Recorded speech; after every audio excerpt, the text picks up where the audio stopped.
Hey, all right, wonderful. All right, I was trying to get the stream going a few moments ago.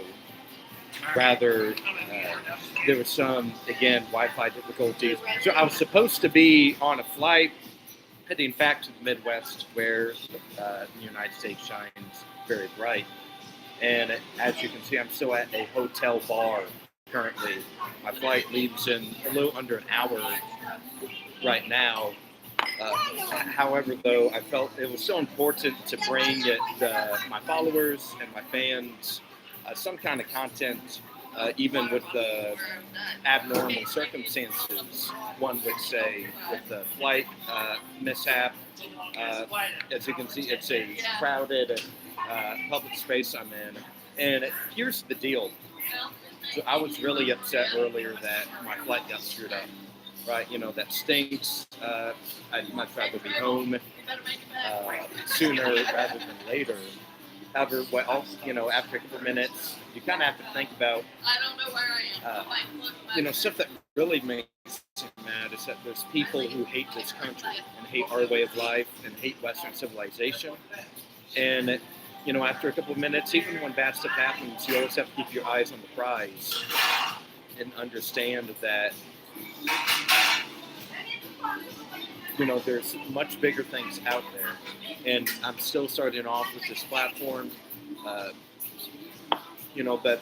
I just want to show my commitment to where I will never stop fighting for these principles and values that guide our nation and that have guided our nation for, over 200 years, 249 years, actually, with the 250th birthday, next July 4th. Okay. So, even today's a reminder that not everything is going to go perfectly well, but you still kind of got to find a way to get things done and, find a way.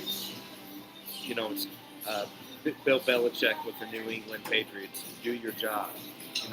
John Calipari with, University of Kentucky and now University of Pryor, University of Memphis and UMass and UNC Wilmington. It's you can never be too discouraged about stuff that happens. And as we saw last night, something that I did want to briefly mention was the Tucker Carlson Nick Fuentes interview. That's a major deal in the America First movement. That we are getting main prime time figures to talk to. Other America First people is huge for our movement and what we stand and believe in. So I just wanted to quickly mention the situation at the airport. And I can't be on here too long because I do have to get to the next flight, in a semi-soon period of time. But what I want to do right now is kind of briefly lay the stage for the main show that's going to be conducted tomorrow afternoon. Once I'm back home, I'll have all of my equipment. As you can see right now, I have my camera and I got earbuds that should be able to filter the sound to where you don't hear all this other crud that's currently happening in the restaurant.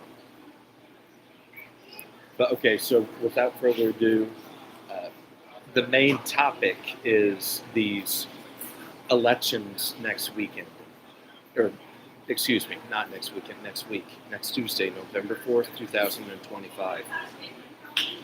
And we're looking at they're not as big because it's technically an off year in American politics. You have your presidential year, that's every 4 years, and you also have the midterms, which a lot of people are familiar with, that happen 2 years 2 years after and before the presidential election. So it's almost, midterms are commonly seen as a way that how is the incumbent administration doing? How is the incumbent House of Representatives and U.S. Senate doing as well? Should we make a regime change in leadership of the parties? And most typical elections, the party that does not have the power in the White House typically sees a little bit of a boost, some momentum, uh, you know, a not a sonic boom of popularity, but a significant amount of, it gets harder for the incumbent party to defend everything.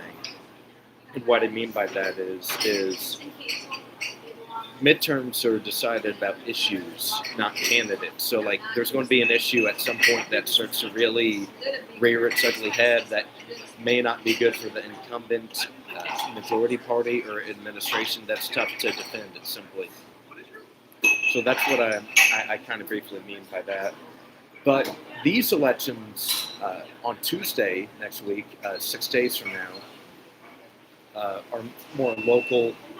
Virginia and New Jersey are the only state in this cycle, California, because you have the redistricting proposition by the governor of California, Gavin Newsom, that's on the table. But you also, and that's not typical, California usually doesn't have off-year cycles or elections. But every year after the presidential election, Virginia and New Jersey have their governor races. In Virginia, you have the House of Delegates, which is also pretty tight right now in terms of who has the majority. And same in New Jersey, the General Assembly, all 80 of those seats are due up in November or next Tuesday. And there's 40 districts and two representatives per district. So that's a quick main gathering of what's going to be happening next week. But also, our largest city, New York City, is having a mayoral election, municipality elections. The New York City Council they're all due up. And the incumbent mayor, Eric Adams, dropped out. So there will be a new mayor of New York City come next calendar year. And there are some major consequences of that immediately because as I sit here on Wednesday at 7:11 p.m., it's almost a shoo-in that Zohran Mamdani will become the next mayor of New York City. That's something that we have to understand that is happening. That's a change in our country, our political culture. And it's almost a shoo-in because there's still two other candidates. So there's still three people. The anti-Zohran coalition could not unite behind a single candidate. And it's going to cost them majorly. They're going to lose the power. And let's just take a step back for a second. And you have the incumbent mayor, Eric Adams. Well, why is he not in good shape for re-election? Well, he's under indictment, under criminal scrutiny, major criminal scrutiny of, I think it was Qatar or Adams. He was in bed essentially with the foreign government, a foreign country, and that damaged him significantly for this cycle. And as time went on, it was more clear and clear that he was going to get last when there were four candidates in the race. And so he dropped out, but they needed someone else to drop out, whether that was Cuomo or Curtis Siwa. I don't know what his name is. But that's kind of where it is right there. There's not enough of a diversity of the candidates to shape something major and to oppose Zohran as they had hoped. And let's just take a quick look at the candidates while we still got a few minutes left. I don't want to stay here too long this evening, but one of the major things that crippled Cuomo is that he used to be the governor of New York. And think about this for a sec. What Zohran is going to do next year is something quite remarkable, actually. He is most likely going to defeat a major dynasty, a political dynasty in New York. Andrew Cuomo, his father Mario Cuomo used to be the governor of New York also, and so did his brother is in the media big time. Used to be on CNN. Uh, was really catching steam around COVID. Remember that? Like he was, him and Andrew had the interviews. Every other night it felt like. He had the big Q-tip or whatever brought out and during one of the interviews, and that really seemed to be a major connection and something that elevated both of their careers. And it got to the point to where I remember Dems wanted Biden to select Cuomo as the VP nominee. It got to that point to where uh, he had grown that popular among the Democratic base and establishment that they were wanting him to be the nominee. And you also have to remember what else did the summer 2020 bring? The conventions were later on in the year. So it allowed more time for Cuomo to gain popularity. He did. Ultimately, as we know, he was never selected as the candidate. But nonetheless, it elevated and grew his standing in Democratic politics and in New York politics significantly. But what else happened to him? A couple years later, as Curtis Sewa said, now he's known for slapping fannies and killing grannies. He let in the people. That's why there's a lot of dead elderly senior citizens in New York. Is the COVID response was deemed inadequate by the governor. So one, just kind of tie that all back together quickly, and he had to resign. He had to leave office for this sexual assault allegation or misconduct or whatever semi-generic word you want to bump in there. He was allegedly doing something unethical, inappropriate, illegal, etc. And so, as a member of the new right, the America First right, don't let Democrats just kind of get off the hook with Cuomo. Make sure that you remind them and speak out loud about they made him resign, and that they're so afraid of a non-regime candidate, someone like Zoran, being elected mayor. It's a huge shift in American politics and culture.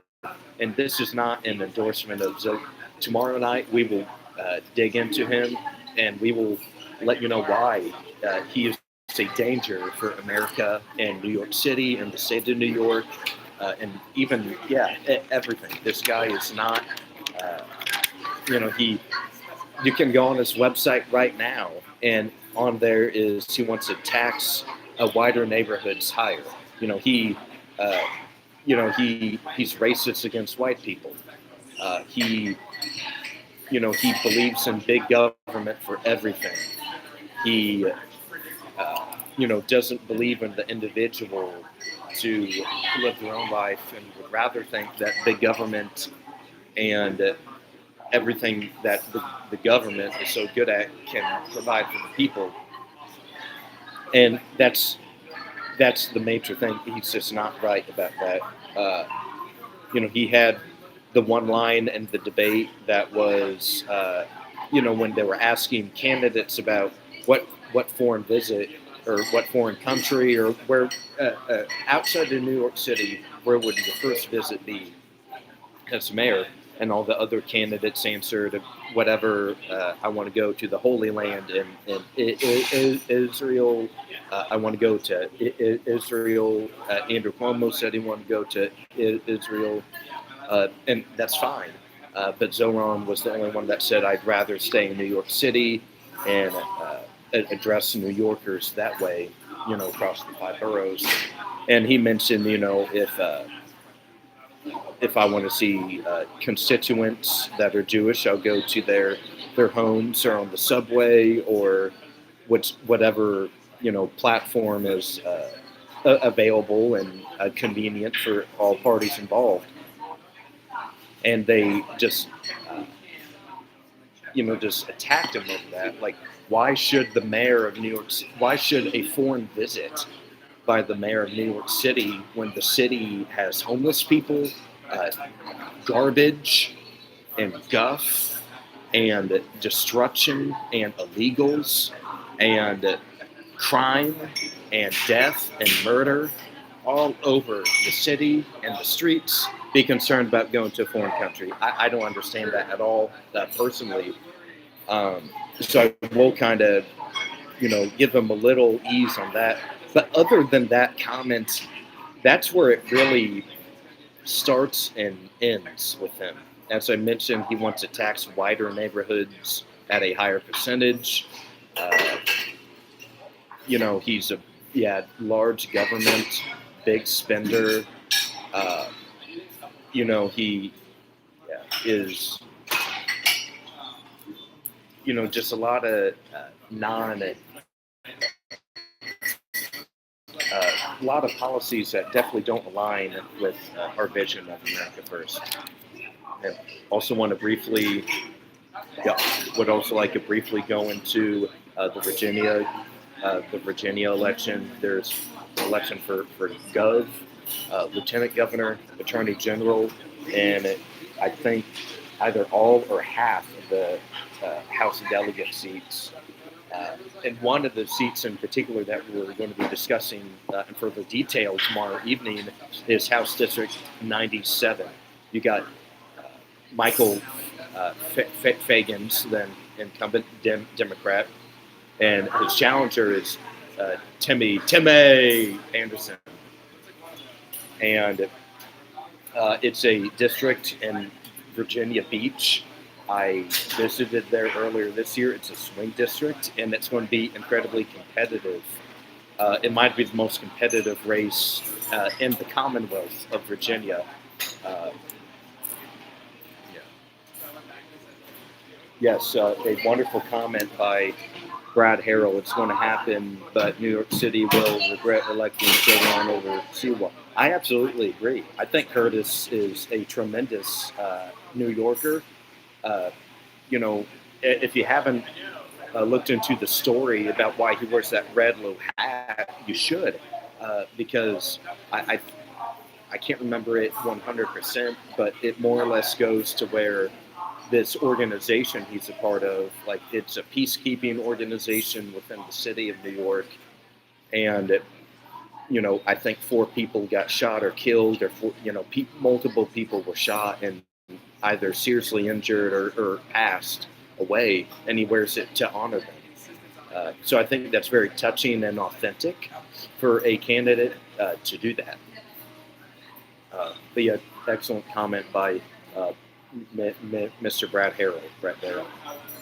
But yeah, just quickly back to the Virginia race, real quickly, and you got Winsome Earl Sears, the GOP candidate, and Abigail Spanberger, the Dem candidate, and Earl Sears is the incumbent lieutenant governor, because the incumbent governor, Lynn Youngkin, beat Terry McAuliffe 4 years ago now, and he is, he's a popular governor, and he's going to try to see if he can get Winsome across that 50% threshold and get her elected. Polls have been tightening in the last couple weeks. I will say I am disappointed overall by the national GOP efforts for Winsome. I think she's a much better candidate than people give her credit for. I wish more people, back in June and July, and really last Christmas, it was clear that these would be the 2 candidates for the general election, and no one really got all that excited about her and for her, which I think is a shame. I think she's a really smart person and should be elected governor of Virginia. And it's not over by any means, but there's still time's running out. Elections on Tuesday. I think she got a little bit of a boost from the Jay Jones scandal when the Democrat Okay, so just a quick little thing about the Jay Jones deal is that a few years ago, or really, you know, very recently, text messages released about how Jay Jones was gloating and happy about sticking bullets and the at the time the House Speaker of Virginia, I think Gilbert is his last name, and bullets in his two kids, wanted to murder children, and he's going to be the Attorney General that protects all Virginians. I don't think so. I think that dude is a sham. Uh, he's a fraud, and he ought to be in some mental ward or rehab if you're gloating about murdering children in private text. That's just my view. And the thing is, it's a Republican incumbent, Jason Mayoris, is running in Virginia, running for re-election. So there's a chance he can stave off Jones. But what is this going to be enough momentum for Sears? I hope so. Abigail Spanberger, she's a cookie cutter liberal, uh, so there's not much to go around, and that's exciting about her by any means. But, and also in New Jersey, you got Mikey Sherrill and I think Jack Citarelli is how you pronounce his name. I'll make sure to get it for tomorrow evening if that's improper. But you're also kind of looking at, Jack was the nominee in 2021, got very close to knocking off the incumbent Democrat governor, Phil Murphy. I think he about 85,000 votes he lost by, but that was like only 3%. It was like a much, much closer race than expected. And we'll see if a second time is the charm. He's got a second shot. Mikey Sherrill, not a particularly strong, a boring, a lousy candidate, honestly.